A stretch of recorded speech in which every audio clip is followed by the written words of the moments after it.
Hello foodies, welcome to stars kitchen. నేను ఈరోజు మీకు నువ్వుల లడ్డు ఎలా చేసుకోవాలో చెప్పబోతున్నాను.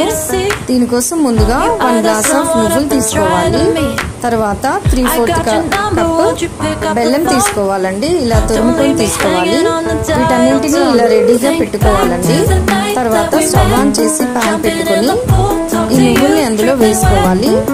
మంటని లో ఫ్లేమ్ లో పెట్టుకుని ఇలా స్లోగా దీన్ని వేయించాలండి.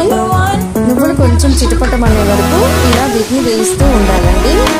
చూడండి, ఇలా కొంచెం నువ్వులు కలర్ చేంజ్ అయ్యే వరకు ఇలా వేస్తూ ఉండాలండి. తర్వాత స్టవ్ ఆఫ్ చేసి దీన్ని ఒక ప్లేట్లో వేసుకొని చల్లార్చాలి. తర్వాత మిక్సర్ జార్లో వేసుకుని దీన్నంతా ఒక ఫైన్గా గ్రైండ్ చేసుకోవాలండి. చూడండి, ఇలా గ్రైండ్ అయ్యాక బెల్లం కూడా యాడ్ చేసుకొని మళ్ళీ ఒకసారి మిక్సర్ జార్లో మిక్సీ చేసుకోవాలండి. తర్వాత దీని అంతటిని ఒక ప్లేట్లోకి వేసేసుకోవాలి.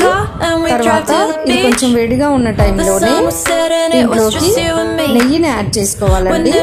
నెయ్యిని కొంచెం వేడి చేసుకుని ఆ నెయ్యిని ఇందులో కొద్దిగా వేస్తూ ఇలా ముద్దలాగా చేసుకోవాలండి.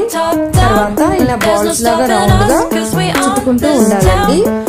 చూడండి, ఇలా ఒక్కొక్క లడ్డు చేసుకుంటూ పక్కన ఉంచుకోవాలి. అన్నీ ఇలాగే రౌండ్గా చేసుకోవాలండి. చూడండి, నువ్వుల లడ్డు ఎంత సాఫ్ట్గా, ఆయిలీగా, ఎంత స్మూత్గా ఉన్నాయో చూడండి. ఇలా అన్నీ ప్రిపేర్ చేసుకోవాలండి. Thank you for watching.